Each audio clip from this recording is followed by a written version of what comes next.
When I'm in my bitter mood, I think if you get a day, it probably means you've had it.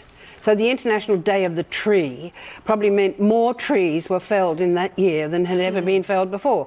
It's so easy to do, to just give you a day. And by the way, it happens to be the week of the pie. The pie got 7 days and women get 1. So this is Germaine Greer, one of the original third wave feminists who she's an attention whore basically, who likes to gaslight.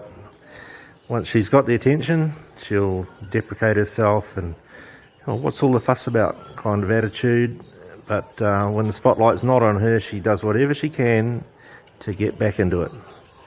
So just be aware of that about her personality. Here she is. This is an older interview. Looks like they've just established International Women's Day or something like that, and she's whinging and bitching about that. So anyway, let's hear what she's got to say. So we're the 7th of a pie. Are there not? Look, you are such an icon to feminists. So when you say things like it's rather sad to have a day, or that the Me Too campaigners are whinging, feminists feel let down. Why, for instance, do you think that the Me Too campaign is a waste of time? I've been accused of thinking it's gone too far, which is exactly what I don't think. Right. I don't think it's gone anywhere. I mean, what's happened is the cry has gone up that this bad behaviour has been going on, which surprises nobody. Oh, so that's interesting. So Germaine doesn't think that Me Too has gone far enough, and that it's got nowhere, basically, is what she's saying there. Well, I mean, it's destroyed several men's lives and careers, and carries on doing so. It denies all men their right to due process under the law, which makes men second class or even a subhuman within society, within all societies, basically, because everyone has an equal right to due process under the law. It's one of the fundamental rights that keep society civil. And she's saying that Me Too hasn't gone far enough. So how far does she want it to go? Is it that women should be able to just summarily execute men on the spot for whatever feeling they have at the particular time? Is that how far she wants it to go? How much further does it have to go? Me Too. Men now have no legal rights, no legal comeback from very serious allegations. And even if they do win a legal case, their reputations are ruined. They've got to basically change their name and move countries. She's what you call a radical feminist, that's for sure. She leaves me speechless when she says things like this, the Me Too movement uncovered some very bad behaviour. Well, bad behaviour on both genders' part. Except that you say it surprises nobody, and I agree that if you're talking particularly about Hollywood, there have always been mutterings and jokes about the casting couch. I've actually known it at the BBC. I won't tell you the story because you could identify the person I'm talking about, and this is the thing we don't do. Look, I've known it happens, like sex for favours, right? I know that has happened in every single workplace I've ever worked in any organisation I've been involved with. Sex for favours has always been a part of the currency of doing business. And it goes both ways. It's about women climbing the corporate ladder or sleeping their way to the top, as it's known, and nothing gets said about that. right? You talk about equality in the workplace. That's just not an option that's open to men, to sleep your way to the top. You've got to work your way to the top. But I've known it in numerous corporations that I've worked with, where the woman comes on as basically a cleaner, a night shift cleaner, and ends up the CEO's wife, who happens to get a management gig in the fucking corporation. And we're talking big corporations here, not Mickey Mouse fucking outfits. So, you know, that I've known that to happen. The casting couch, both parties know exactly what's going on the casting couch. This idea that women are lured in and then taken advantage of against their will, it's bullshit. They know exactly what they're in there for, and they want the financial rewards that it's going to get them. And then they do the fainting couch feminist fucking bullshit with the Me Too stuff and all. It's just, it's so more nuanced than feminists even dream of, or they want to believe. Okay, this is the thing. They want to believe the narrative of male perpetrator, female victim. That's what they want to believe, and so they're quite happy to point out that the casting couch is all about males exercising their power over women, when it is absolutely a power dynamic from both sides. And to say it's not is just to treat women like fucking children. So it's all bullshit. And men are the ones that are suffering for it, for their lack of due process under the law. It's you know, women, you've got yourselves into this position, and if men choose not to partake, not to play the game, good on them. And women are still not doing it. So why aren't you talking about it if there's something that you know? Naming the person? Well, yes, I mean, we can't obviously do that. legally that but is that's an the issue. interesting thing. So why aren't you naming the person at the BBC? Oh, well, we can't do that. Legally, we can't do that. No, it's called slander, you see. So you can do it anonymously from your keyboard, from your mobile phone, to a hashtag #MeToo. That's not slander. But if you do it live on TV, that's slander, defamation. Okay? So, you know, like it's, I just... The sense, I think, that lots of women have had from Me Too and Time's Up is they have suddenly felt empowered to make that step that they've been scared of making. Well, kind of. I mean, if you look at Uma Thurman said, you know, that she had a passage at arms with Weinstein, and it made no sense at all what she said. He pushed me down, he forced himself on me, and he tried to expose himself. And I want to say, what went wrong, Uma? His zip stuck? I mean, what saved you from a fate worse than death? That he couldn't expose himself. He tried, but he couldn't. But maybe she managed at some point to push him off, or... Yeah, but you can still expose him. He doesn't even have to be anywhere near her. But by the nature of her pushing him off, then he's going to get the sense that she didn't actually say that happened either. She said something about him not putting his back into it, so she escaped. I mean, Well, that's just Uma Thurman jumping on the bandwagon, you know. I mean, she's got to put her oar in the water, true or not true, who knows, you know. But it's media, it's elevating her public profile, you know. keep her relevant, you know, at the expense of some high-flying Hollywood producer, you know. I just, like, I find it comical in some ways, but just it is tragic. But at the same time, you know, here's this young bloke here. Oh, women feel empowered to come forward and blah blah blah. Well, I think it's time we stop making women feel empowered. Okay, I think that the time for that is over now. They're empowered enough, I think. You know, truly, like the state of the world that we're in at the moment, I don't think we need any more empowered women, really. You know, I mean, you know, encouraged women. Yeah, everyone needs a little bit of encouragement, but empowerment, I think we've had enough of that.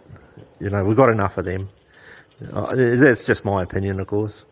But you know, if this is the evidence, you're going to get nowhere. These people are going to have the best lawyers in the world, and a huge amount of time is going to be wasted in courtrooms. And it's all about money in the end.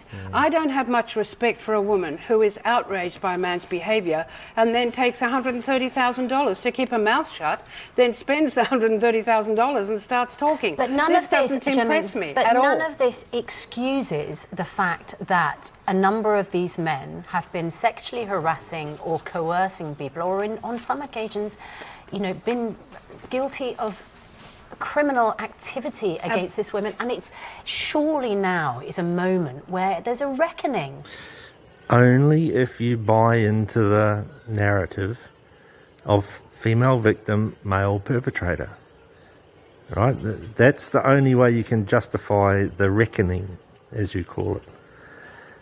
If you actually treat women as human beings, as adult human beings, and you see that they're not just little dolls with nothing in their heads, that they can actually have ulterior motives, and they are actually sophisticated enough to realise that they are entrapping a man and that they will get what the man promises, and then they can always come back and get more and more and more, like an extortionist. Right? This is like, if you actually look at women as human beings, as adult humans, and stop painting them as Mary Poppins or fucking Shirley Temples, and actually look at them as people who are able to connive and to scheme and to think and to coerce and to manipulate all the negative side of human nature. If you can see women as at least being capable of that sort of behaviour, you can see that all of this is bullshit. Right? I mean, the women have, in the case of Weinstein there, they've gone into that room knowing that they're going to get fucked, and that they're in a position to negotiate at that point. And then they've got that over him because of male perpetrator, female victim. It's a power game, and women have been winning it for decades. So, you know, all I can see is that they're going to lose this power with this hashtag and with men walking away from it. They're just cutting their own foot off, or shooting themselves in the foot. So, no, I don't buy into it at all. Women are saying, we've had enough and we're not going to take it anymore. And what can possibly be wrong with that? There hasn't been a reckoning. I mean, what there was the Golden Globes and a few $1 million worth of black tat. I mean, that was a highly theatrical gesture, but it actually didn't get anywhere. And it has a downside as well, which is presenting women as victims. And the interesting thing for me is totally disagree. Women are fighting back. They're finding their voice, and men are losing their jobs. Yes, but they're not. Hang on a sec. They're not the only people involved here. If you think about it, the case of Bruce Weber, the case of Mario Testino, and the case of what's his name, Spacey. I mean, all of these involve men, and big numbers of men, not just one or two. And those victims have been forgotten. Sexual abuse and bullying is something that happens to young people in all industries. And the fact that those accusations have been aired means that those male victims have actually not been forgotten. That the whole movement has given those men a voice as well. What do you like to see? They're not using it in the same way. What do you think? So you see what the female presenter there is saying, you know, that because they've come forward, the men will never be forgotten. You know, this virtue signalling, because, you know, she's also just at the start of that little section there said, oh, look, you know, men are losing their jobs, women are fighting back, and men are losing their jobs.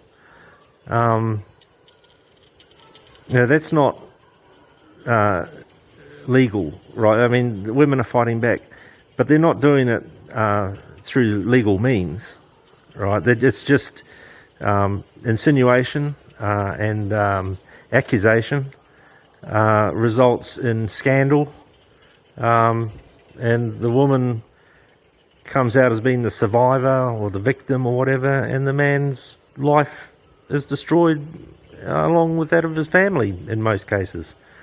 And there's no way the man can refute the allegations or fight back at it to clear his name. And the female presenter here sees that as progress. Whereas we've had centuries and centuries of due process under the law. It was fought for back in the 1200s with the Magna Carta under King John.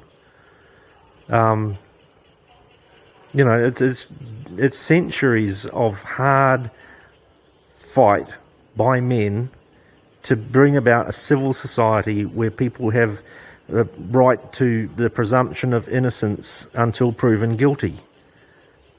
And this woman, and any woman who backs the hashtag #MeToo movement, is undoing all of that work.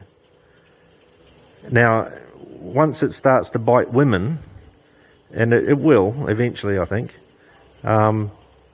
they'll change their tune. But while they're in power and they've got this power to destroy men, I mean, it's vengeance. It's vengeance at a keyboard.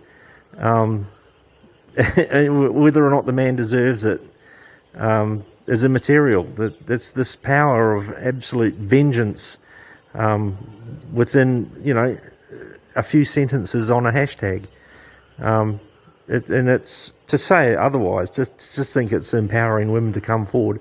It's not. It's not at all. It's a power game with men, with women bashing men as usual. So, my view is just don't have anything to do with women. It's the safest thing. Now, having said that, I've been told by a medical professional, a doctor, that when the women make the proposition, you're better off just fucking them, make a poor performance of it, and then getting the hell out of there. Don't say no to them, because rejection is not something women handle well. So you're better off just getting the root and getting the hell out of there. That was a few years ago now. Now I don't hold to that anymore. I think you're better off just not allowing the women to make the proposition. And the fact is, you're not going to be making the proposition to them. So, I think that's the safest route, is just to keep well away. Needs to happen. What would you like to see happen? Look, I wish that when you, supposing you're a woman, I'm thinking of everyday sexism. You're on the train, some bloke is pushing up against you and is trying to get his knee between your legs. If you say, stop that now, get away from me, you want to see the other women in the compartment say, out, you, out. Instead they go, did somebody say something? Germaine, how do you know that that's the case and not the case? Because I've seen it, and I've been in that situation. So someone's assaulted you on the tube? Oh dear, oh dear. Okay, so in my 30s, I used to go to a pub after work with my colleagues, my work colleagues, male work colleagues, and I've had, in that particular pub, 2 different occasions where a woman has walked up behind me and rubbed her breasts slowly across my upper arm. All right, so from the outside of the left breast to the cleavage to the outside of the right breast, and then she walks away. Right, I've had a few years after that, when I was working at another company, I used to go out on a Friday night to a different bar, and I foolishly told one woman at work where I went for a drink after work on a Friday night. And so she and her friend turned up at the bar, and she just spent the whole time rubbing herself against me, including her vagina, on my thigh, and she then told me she'd rented a hotel, or she had a hotel room in the city that she was going to go to after drinks. She didn't invite me along, thankfully, but she intimated that I could join her there if I wanted to. And she was married. Okay? I've had women at work squeezing my ass, grabbing my cock. I've had, and this is in the workplace, all right? I've had too many of these things to carry on. I can just stand here for the next 10 minutes telling you about the abominable behaviour that women have had against me, right? And do I think of myself as a victim?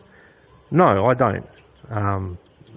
I just think that when you pretend that women are just sweet, happy, little friendly, fluffy things that will never do any wrong, you can get fucked. Everything that they hate about males and the men's behaviour, they will do themselves at the drop of a hat.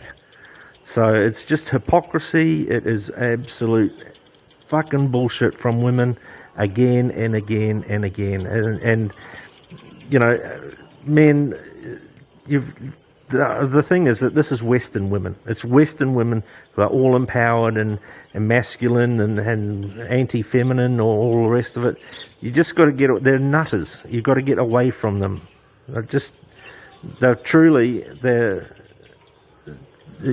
just leave them alone is my advice to any man. Don't have anything to do with Western women at all, ever.